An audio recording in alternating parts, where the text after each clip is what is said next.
Welcome to Global Insiders Podcast. I am Ryan, the peripatetic one, bringing you information about opportunities relating to jobs, traveling, and any information that can elevate you to your rightful place in this thing called life. You can find more information and how to methods on globalinsidersgroup.com. That is insiders with an S. And here is today's show.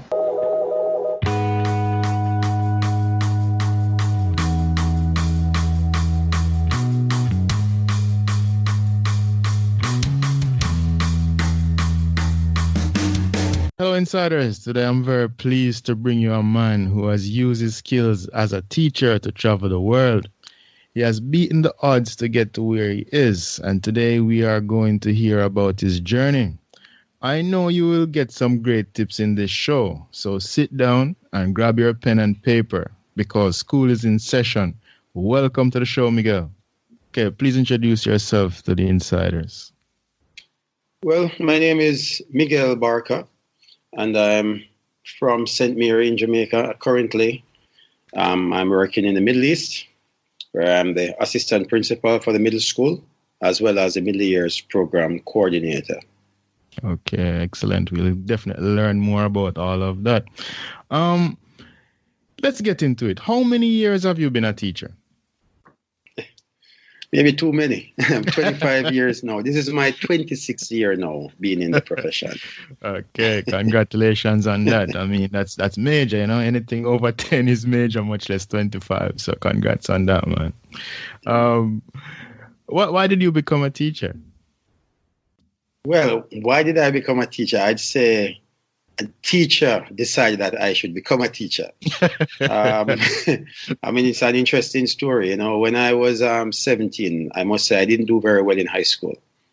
Okay. So I remember barely coming out of high school, but I wanted to spend that year. I think that was 1991. I wanted to spend that year just doing some more subjects so that I could move on to the next level. And I was at home sitting down in September, and my mother came home and said, "Listen, you're going to college." And I remember, I'm like, "What are you talking about?" And she was like, "Well, I just saw Miss Jones, the late Miss Jones, a lady who has had a profound influence on my life as an all-age school student." And she told my mother that I shouldn't be sitting at home. The best thing I can do is I go to college.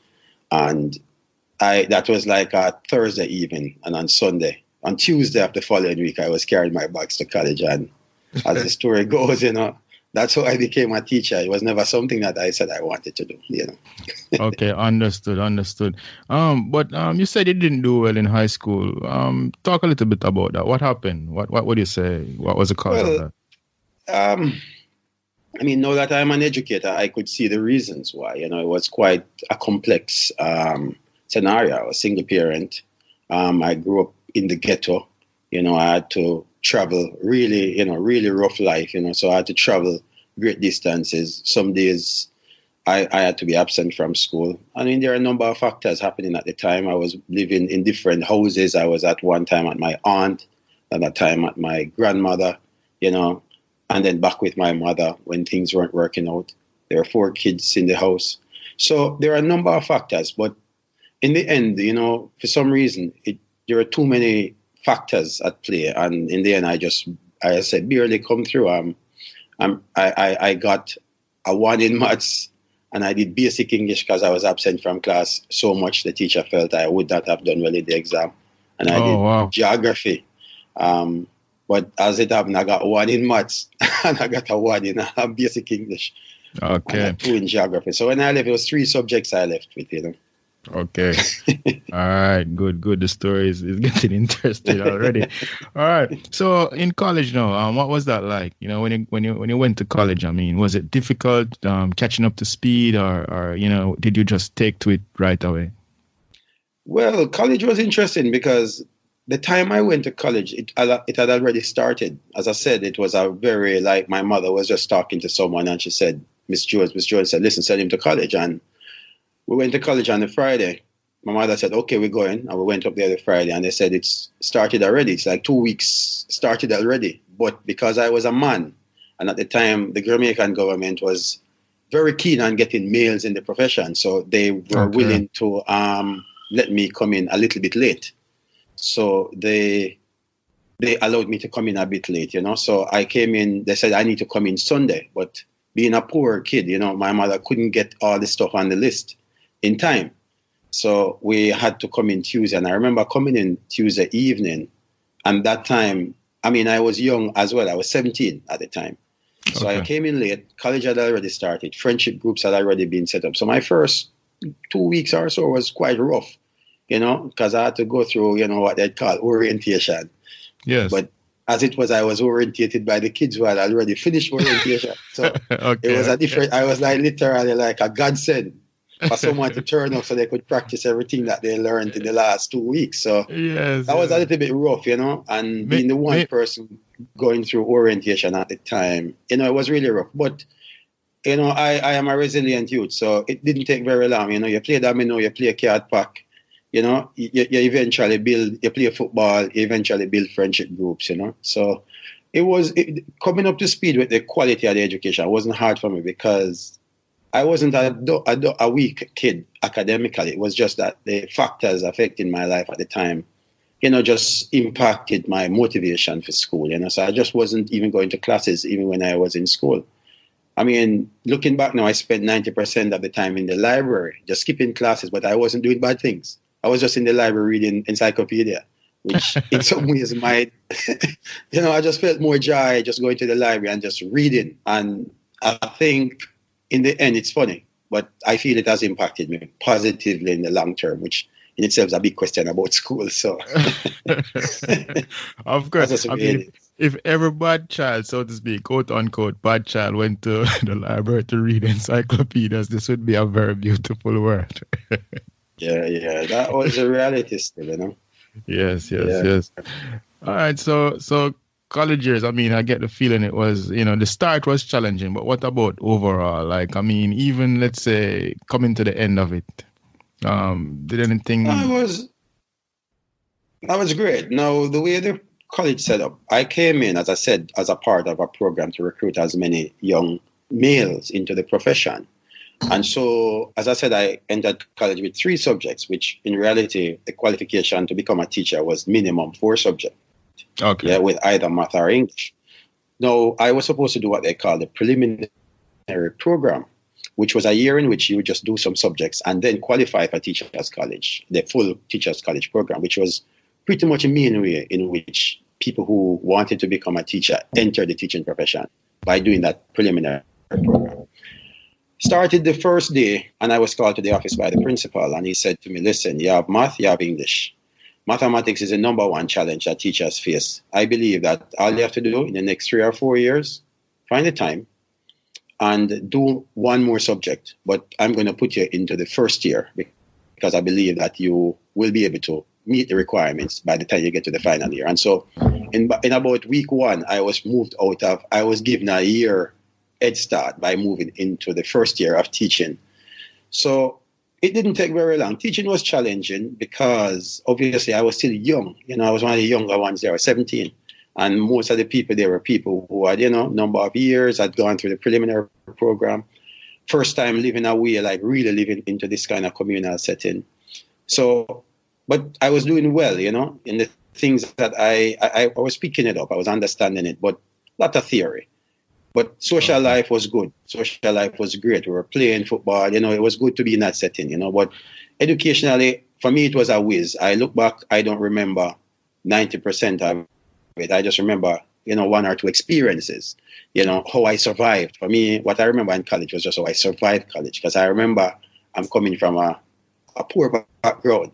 So survival was the key. Not, I was just trying to get from the next day to the next, financially. So it was really a tough scenario, but I made it through, and I eventually did the subjects I needed to do. I self-studied those subjects. I didn't have any classes to go. Self-studied them, and as it turned out, I did extremely well when I did 3 subjects in the very last year of college. Just as I was about to graduate, I did them, and I did those 3 subjects, and but got the diploma. So Yeah, Good, great. got through that. Yeah. Did you focus on any particular area of study? Yeah, because Okay. I was a math person, so I studied mathematics. I was a primary school trained teacher, because that was where I was. I was at the Pastor Gardens Teachers College. It's Okay. now called the College of Agriculture, Science and Education, KISS, in Oh, Portland. okay, nice. As a kid growing up, I didn't even know that this place existed. So, funny enough, when I was in college, on one side, my brother from my father's side was also on the agriculture side. So now and then we'd see each other, but we didn't see each other enough. We just see now and then we bump into each other. I mean, that was the way it was. College, as I said, was a breeze. In terms of just things happening. I just survival mode. I was in still. Okay, looking nice. for survival. I like that. I like it. Because you're not giving up. You're saying, okay, I have to do this, and you want to do it. And it's great in the sense that, I mean, it wasn't even your idea initially, but then you saw that this was a good thing for you, and you took it on. Miss So that's Jones, great. lady who teach in grade 3, grade 4, and grade 5. She just took an interest in me. I want to shout out to her because this is a person who has had a massive impact. She's dead and gone a number of years now, at least 20 years now she's passed away. Wow. Okay. But it's someone who has had a profound effect on me as a teacher in terms of the idea of caring for students and showing, the saying, they say that they don't know how much you know until they know how much you care, They really don't care how much you know until they know how much you care. And she's one of those teachers who are the unsung heroes in the Jamaican educational system, because I remember as a kid, my parent couldn't afford for me to do the lessons, and she would say to my mother, don't worry about that, send him to lesson, because she used to say, I have the ability. And that is how I get through common entrance. I don't pay for lessons. In Jamaica, if you're not paying for lessons, you can't do common entrance class. Correct. Yeah. And so Miss Jones used to come and find me even when I'm at the back playing and say, listen, come to class. And, the system already, there's a way of coercing you to do the thing. So but she had carte blanche responsibility to make sure that she decided that it was in her interest for me to be successful. And yes. I have to credit that the one teacher who stood out in my entire life. And there are moments now where I think about her, and I still, as I'm saying now, I have to pay a tribute to teachers like those, because they give it 100%, 100%. Their teaching is not just to collect a paycheck. Yes, definitely. And you know what? And just to add to that, I mean, we all need those type of persons. And the thing with life too is this, right? You have the physical death when we die, but then you have the death when your name is stops, but when no one is saying your name anymore. Exactly. So Miss Jones is still living on right now, Yeah, man. Miss Jones live on in me, man. I mean, man. It's powerful, Really exactly. Powerful. Yes, and even to add to that also, there's a quote that says, I'm a teacher, so I touch the future, Of course. I think she's still, and I'm sure there are many people who we went to school with and was in that class who will attest to what I just said. Which school is that? Which school is that? I'm not to be an all-age school. I think it's now just a primary school. It used to be an all-age school. Okay, excellent. So after college, was it easy to get a teaching job? Yeah, man. I mean, as a male, and math teacher, getting a job is one of the easiest thing. It's whether you get the right kind of posting and whether you make the right choices. So, before I even finished college, I got a job. I got a job quite early, like about May or so on. I was already sure where the job was. So, because someone who was in college who used to work in a particular community came to me and said, listen, they need a math teacher. So I ended up in what at the time was called a junior high school, in a place called Enfield, about maybe 4 or 5 miles out of Anatolia, a rural community, what you would call a linear community, a linear settlement in terms of it's one winding road through the community, and the people just populate the sides along it, but it's long. It's like a wood 2-3 miles in length in terms of the community. Okay. Lovely community. As a young teacher, I mean, at the time I was 20 at the time I graduated and came there. So, it was just interesting for me as a teacher, because as soon as you landed, you're Mr. and you're Sir. Mr. Barker, and it was Mr. Barker, and Mr. Barker played football, and Mr. Barker played cricket, and Mr. Barker played Ludi, I'm Mr. Barker play domino, I'm Mr. Barker play draft. You know what I mean? Yes. So yes. it was really a godsend to see for people. Now I look back, you could see how people really, because at the time, teachers were old people, and you see a young man coming in and him do everything, It was a different vibe, It was like, it really was an interesting thing for me. And I guess it also, modify me as a sense, because obviously you're a young man, you have to start thinking about how do you behave at that age, That's true. coming out of teaching and then in a community where everyone, young and old, look at you in a particular way, With someone, really a responsible person. Automatic respect, Yes. If you're coming and somebody see even adults and them doing the wrong thing, they must smoke them a walk in a corner. You get what I mean? Yes. They must say, boy, Mr. Barker, Mr. B, Mr. B, Mr. Barker. So for me, that was a big thing, because obviously Teachers College can't prepare for that kind of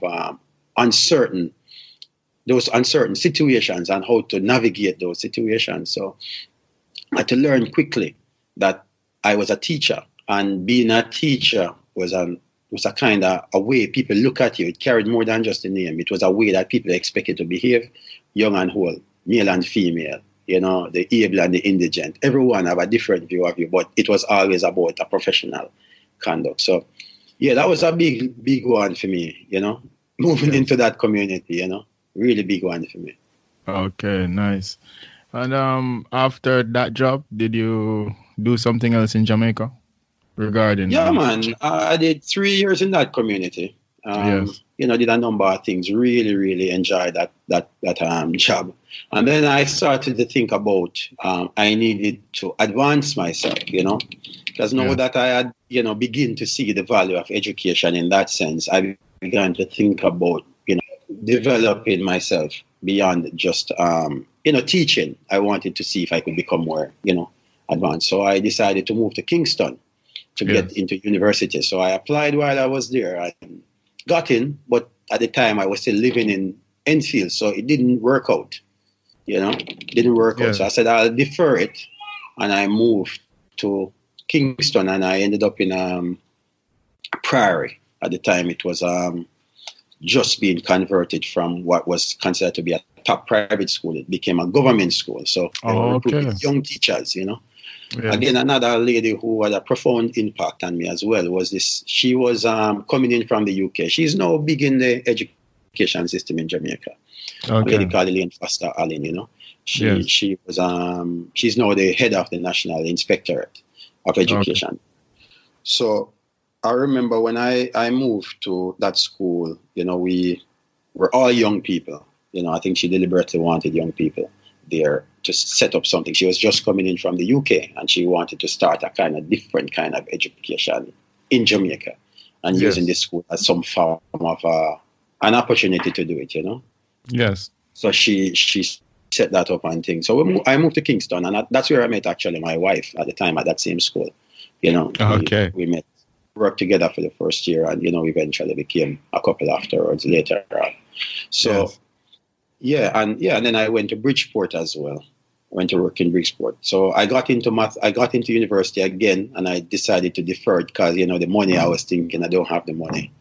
But then I changed my mind, and rather than applying for the bachelor's in education, the second year I applied for the bachelor's I wanted to do a first degree in mathematics, because that was my first love. So at the time, I didn't have A-level maths. So I self-studied A-level maths. I did it on my own. So I said, I'm going to study it, because remember, I didn't finish the sixth form. So I did A-level maths on my own. I bought the book, and I bought the 3 books, and I studied. And I got an A in it. And so I applied to university. Wow, congratulations, I applied man. to university, and I got into study mathematics, and that's what me ended up at UWI, I just applied, and I got into mathematics, and that's how it was, Okay. I like that. I like that so much, man. So how was that though? Was that a challenging thing, like doing the degree, or did you just take to it also? I think the first challenge I faced was when I was doing matriculation. When you're walking around to sign up for courses on the first few days, and I was pulled aside by the computer science department. And they were asking me. They were, because I applied. I don't know. I don't have any advisors, anyone to advise me. What should you apply, Miguel? I was just making decisions on my own. Just like, I want to go to university. Do I do education or mathematics? I said, I want to do math, It wasn't like I had this career advisor who said to me, here are some options and so on. And we're talking about 1999, the computer age is just coming on the scene, isn't it? That's true. If you're studying computers at that time, you're going to be the smartphone, whatever. But so they pulled me aside and they said, the major qualification for doing computer science is mathematics, and you have an A. Would you consider, switching? And, they were saying to me, you should switch because an A in math is like literally the qualification. There's no other qualification to study computer science. And I think they were short on that. But I didn't know what I was choosing between, And so I said, no, I'm sticking with the math, But I mean, I've achieved a lot. I've grown up and so on. But with the knowledge I have now and the way the world had, developed, I maybe should have studied computer science then, But to your question, still, I found studying math quite easy. I mean, it wasn't that easy. It wasn't like easy. I understood myself, put it that way. I knew how to study. Okay. And so my biggest feeling was that I didn't attend many classes in the university. Not at all, because again, survival mode. Like in college, I used to have to figure out how to earn money while at college. So, I used to teach extra class maths at college to make money, from people. And I used to play domino and play a card pack, to make the extra just so that I could survive. So when I come to university... Hold on. Did the math help you with the card games and the dominoes? I think it's a combination of skills, isn't it? So I don't know if I was consciously utilizing the mathematics and the domino, I would maybe go the other way. I would say that in the survival mode, in order to survive, I had to get into what I'd call a jungle mode, And by developing those jungle skills, it might have helped me to develop the kind of persistence, and also the kind of lateral thinking that was required to do well in mathematics, because in all my learning, I can't trace anyone that I would say was the person that gave me a mathematical education, like taught me how to think mathematically. I just felt survival, So university was similar. University, I was working all the time. While at university, I was working. I was teaching at UWI. I was teaching at pre-university. I was teaching at UWI undergrad. I was teaching at Priory. I was teaching at Maths Unlimited. I was teaching all across. If you name it, I was doing it. You know what I mean? Because at the time, I was a math person. So anywhere the work comes up, I take it and then work out the schedule afterwards. So, no, seriously. So my first semester at UWI, I wasn't teaching as much. I was doing 1 or 2 jobs, just trying to figure out university because I thought it would be really tough, Yes. And as it was, I breezed through every course, I was scoring A's on all the courses that I did. So I was like, this thing, even econ, and I didn't attend any econ classes. I just get the notes and study for it, Yes. So at the time I needed to get a minor, and the econ classes clashed with my math classes. So I had to make a choice, and I said, well, it's math. And so I did the econ classes by just meeting up with people who studied econ. I said, give me the notes, and econ, microeconomic 1, EC10A, them kind of vibe there. I just studying and discussing and understanding, and the concepts were clear to me. Yeah. So I breezed through that, but that was maybe a bad thing because it gave me the idea that I didn't have to go to classes. So what happened in January is that I increased the number of work that I did to ensure that because I realized I could study for the exams, Yes. Yeah, I realized I could. And I was just like, I can get up at 3 a.m. and read my notes and study. And I studied, I put the time in. But I put the time in the other order. When everyone was sleeping, I was up studying. People think I didn't study. A lot of people, college, university people say, they never see me studying as yet, ever. But I studied. But I just don't study on the same cycle that everyone studied. I socialize. Yes, of course. I socialize, and then in the mornings I get up early and study when everyone's sleeping because it's quiet, no distraction, my brain is fresh. And that's how I realized that was my strength. I could get up and study. I could just wake up naturally and read. And if I have something to do, I would wake up, whether I plan to or not. So I was working right through university. I think if you draw a graph on my grades in university, first semester very high, and it literally just went down every semester all the way to the last year when I was leaving, because I just kept working. Of course, I finished my math degree on time. On time. On time. Oh, with a upper two as well. Okay, but you know, given the non-socioeconomic and giving a little bit more push here or there, because I had to make decisions. I have to socialize. I have to have another outlet. So I couldn't put my head down and just study hard. I had to, play some football. I had to do stuff. And yeah, if I'd played less football, if I'd made less friends, I'd played less dominoes, played less card, played less, chilling on the block and being involved in school politics and all that. Maybe I would have gotten a first class with ease. But but it was never my goal to get a first class only. I wanted a kind of experience, and I think I got it by balancing the two. So yes, I finished on time and did well. I mean, as I said, by the time I got to my final year in maths, there was about 4 or 5 of us left in a maths degree course, when in the beginning it was maybe about 20 because people drop out. Because mathematics was 20 or so started. By the time you get to second year and the real mathematics come on, where it was real analysis and, deeper math, not just remembering math. A lot of people drop out. It was just going downwards. By the time I got to final year, there were maybe only about 5 of us left in the entire course. People had moved on, switched into other courses or stopped. That was the nature of it, Indulge me a little, because for me, mathematics is a mystery. It's a mystic subject for me. In fact, it is, and I think all my life would be so much better if I knew mathematics. Of course. so just indulge me a little now. So I know about A-level maths. Then I think there's something called further maths. But at the university level, what do you, when a while ago you said real maths, the real maths. I don't know if the real maths is really the real maths, or is there like a specific name for it, or is it named real maths?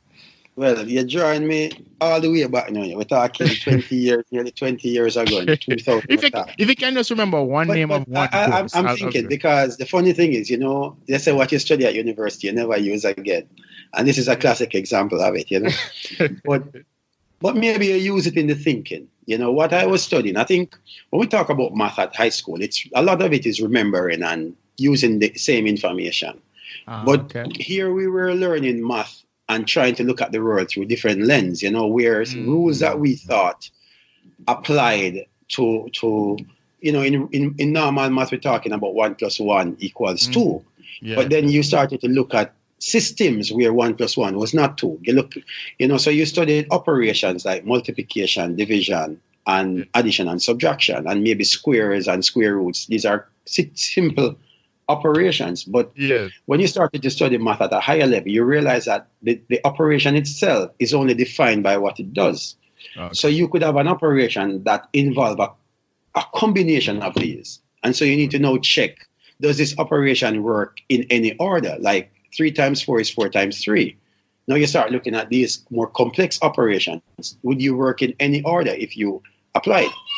But even more than that, you're looking at set theory at a more deeper. So you're looking at things that fit into different bigger ideas. You look at complex numbers and how those apply to like coding, and how those apply to 3-dimensional spaces. Okay. So it became a lot more complex, So when you look at that graph, you're looking at a 3-dimensional graph. When you're looking at calculus, it's more 3-dimensional calculus and not 2-dimensional calculus. So it just became a lot of different things. So I would have about 4 different maths classes, but they are studying different areas of mathematics, linear algebra, abstract algebra, matrices, vectors. So it really was just showing that math had no real. But it was getting into a lot of pure mathematics, a lot of pure mathematics, not calculus in that sense, but deeper, higher level calculus. By the time we got to 3rd year, I don't think there was any number present in anything I did. It was all letters. Oh, wow. Really? Because you're thinking in generalities, you're trying to see numbers beyond 5 and 6, you're seeing it as X and having a set of properties. Now that is powerful because as I move on into the world of work, that conceptual view of, finding themes and bigger ideas became a lot more practical for me and a lot more useful for me as I began to solve more strategic issues. I could see beyond things. Okay. And I've seen that in many situations with people. I could see beyond things because people still were in the 1 + 1, 2 + 2 = 4 mode. I was seeing that 2 + 2 is 4 if we stay in this realm. But 2 + 2 can be 10 if we set different conditions. You get what I mean? I understand what you're saying. Even though I was lost at the 1 + 1, but yes, I get it. Yeah, it's a little different. As I said, numbers weren't present by the time you get to here. Okay, thank you for that. All right, so all that you have been saying so far, especially about university, I'm seeing someone who is gathering a lot of skills and a lot of experience, doing so many jobs and, interacting with your subject from so many different angles. So you must have been at a place where you're asking yourself, what's next? So what was next after university? What was the big thing? It's a good question, a very good question, because when I completed university, so remember that I had 5 years of teaching before I get to university. Yes, that's right. Yes. So I was already an adult, I had a son at the time. Remember, I had at the time when I was at university, I had a 2-year-old son. Time I left, he was 5. Yeah. Yes. So so one of the reasons why I was working was that I had to support my child. I couldn't just come to university and sat down, So I was looking at every way to get through, make some money to support my child and myself. So when I finished university, the natural thing, I just completed my degree. The natural thing was to try and find a teaching job to get back into teaching. So at the time, as I said, I was doing so much teaching. I realized that there was good money to be made just teaching privately. So I decided that I was going to teach, set up my own school. So I said I was going to set up my own school and just stay away from this. And I'd use the additional income I was getting while at university through about 5 different entities to support me while I set up my own school. I was going to go a same model as Math Unlimited, because I'd seen that develop from, 1 class per evening to becoming almost a school, a day school. Yes. So I said I was going to do the same. So prior to that, I had a friend who had just graduated. A guy, Gauntlet Garden. We used to call him Mr. S. Yes. And I remember he had left and he was very interested in moving to England. So he kept sending me emails. At the time, email was just coming on, your Yahoo email. And he kept sending me emails of jobs and potential interviews for the UK. But I wasn't interested. Because funny enough, in my final year at university, I did not have a passport. So going overseas was part of my nothing to do anything, and that's a whole different story. Just didn't have a passport. Hold on. So up until that point, you had never traveled? No, I never traveled. I tried to get on the Joyce program one of the years, and I didn't get in, which would have been the impetus to get a passport. But so I didn't have a passport. So it really was a real interesting way I ended up with my passport. I was trying to apply for a TRN, and my birth certificate had an error on it, and they gave me the TRN with the wrong name.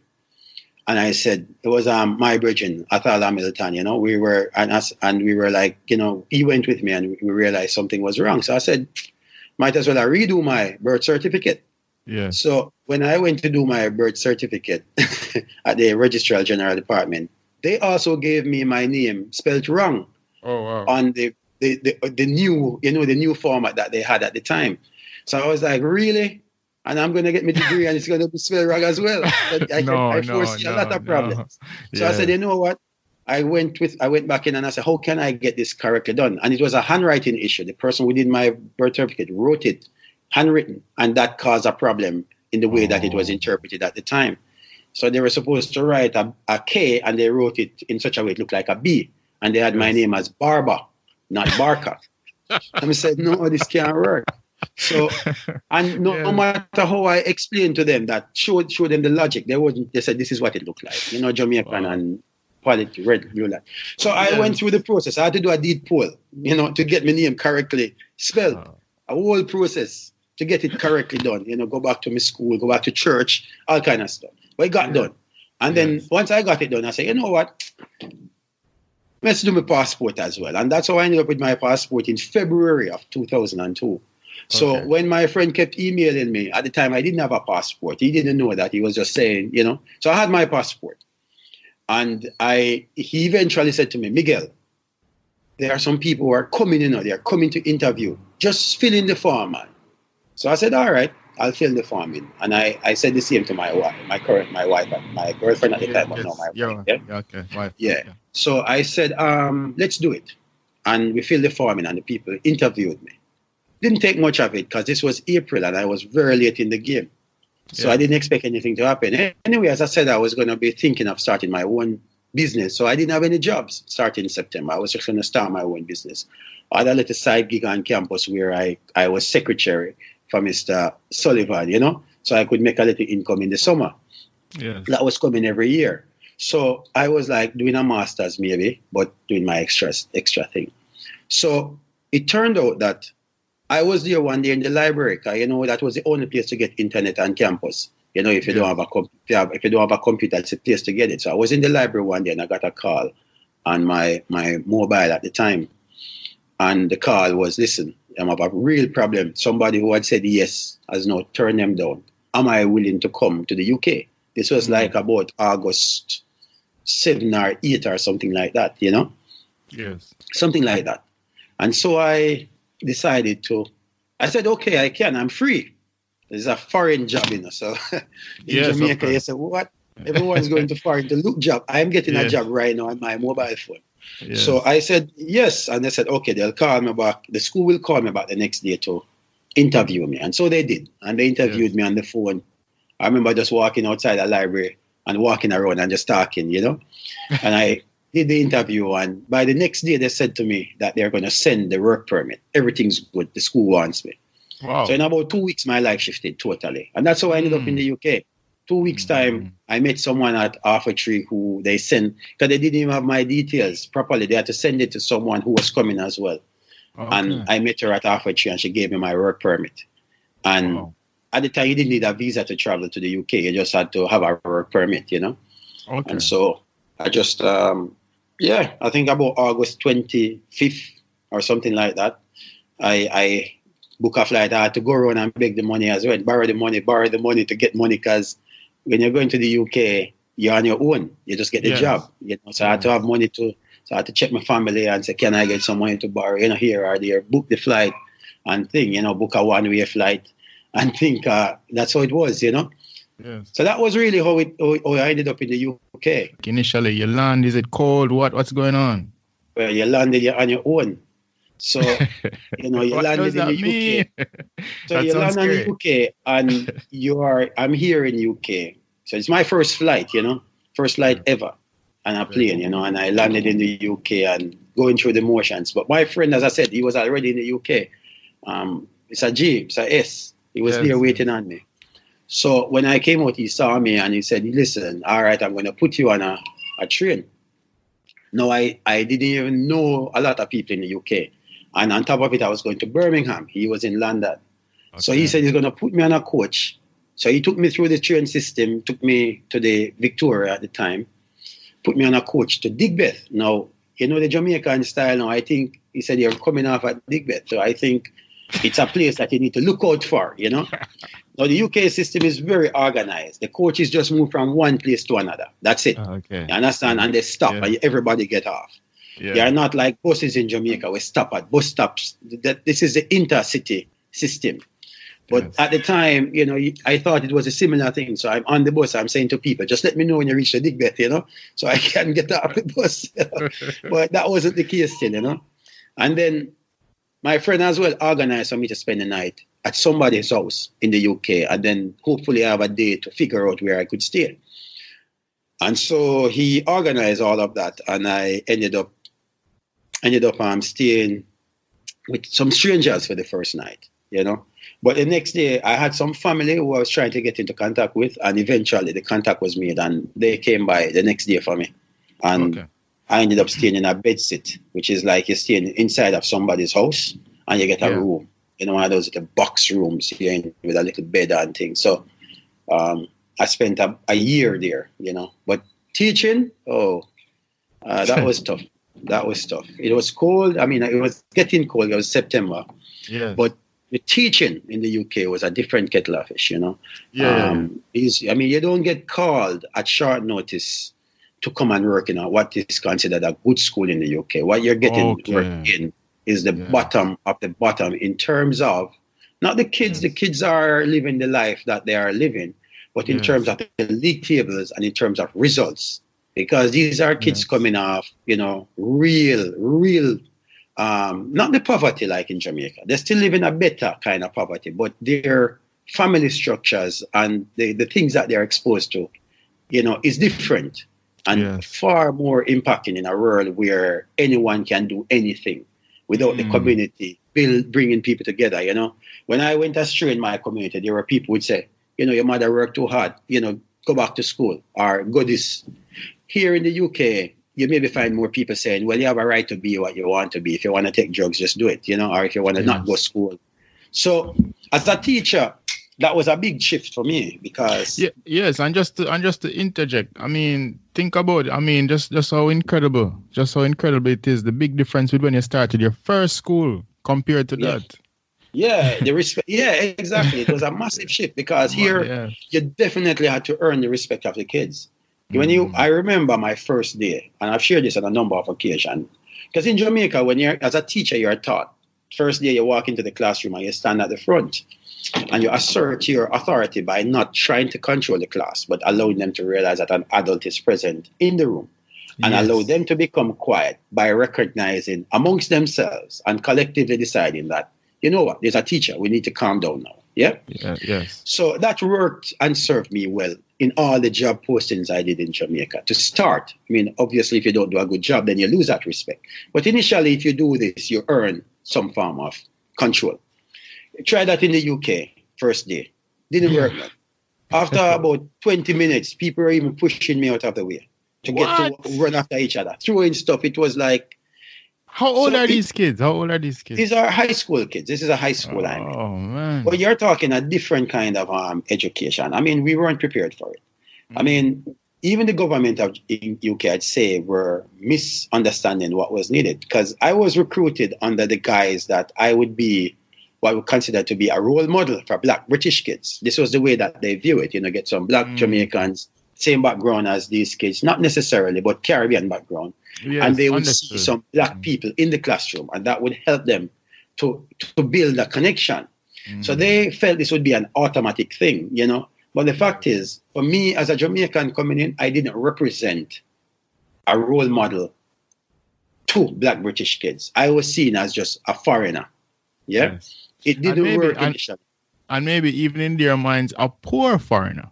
Yeah, because you have to remember that the view they have of Jamaicans at the time was people who come in there to look something. Yes. And even though their parents were of Caribbean background, for some reason they had this disconnect. They would see you different from how they see their parents. Or even in some cases, they found their parents comical in the sense that they spoke differently and think differently. But they were British, you know. Yes. So there was that dynamic at play, which the educational system, perhaps did not understand or decided that maybe wasn't the way that they wanted to approach it. So you had this term at the time called Afro-Caribbean, which was the way in which they referred to Black kids at the time. So it was really rough, really rough. It's one of the toughest postings. I remember halfway through, I said to my friends that I'm only doing this and then I'm coming back home for 1 year because I've already signed a contract and out of shame. Yeah. Your pride. Yeah, you know, I'm just going to tough it out. But I came home, when I came home, and then you went to work in the night, you come back in the night, because when it got to about October, it was darkness in and darkness out, you know. Wow. It was cold, you're taking the bus, it was freezing, you know, you didn't know anybody. It was tough, really, really rough. But, you know, you survived. So what made you continue? What made you about halfway through, you started to learn you have to adjust, you know, jungle. I refer to myself as a jungle tiger, you know. You have zoo tigers and jungle tigers, you know. We're born with the same skills, you know. Jungle tigers, zoo tigers, exact same skills. Yes. But the difference is that my skills to survive are far more developed because no one's bringing me food in the evening. And no one is keeping me safe from, you know, predators. I am not locked in a cage.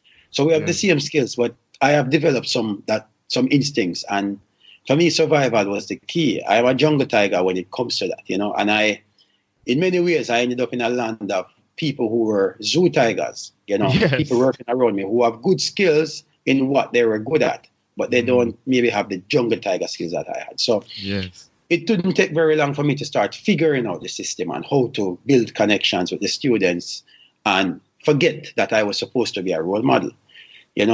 I think my biggest learning came when I observed one teacher, because we had a system where, you'd spend time in another class, like watching other teachers teach. And I think that's a good thing, something I still use today as an administrator, because I then saw that the teachers that I thought were doing very well, they also had to deal with behavior in their class, but they dealt with it differently. And so I realized for me that I just had to develop better, skills, better approaches to managing behavior.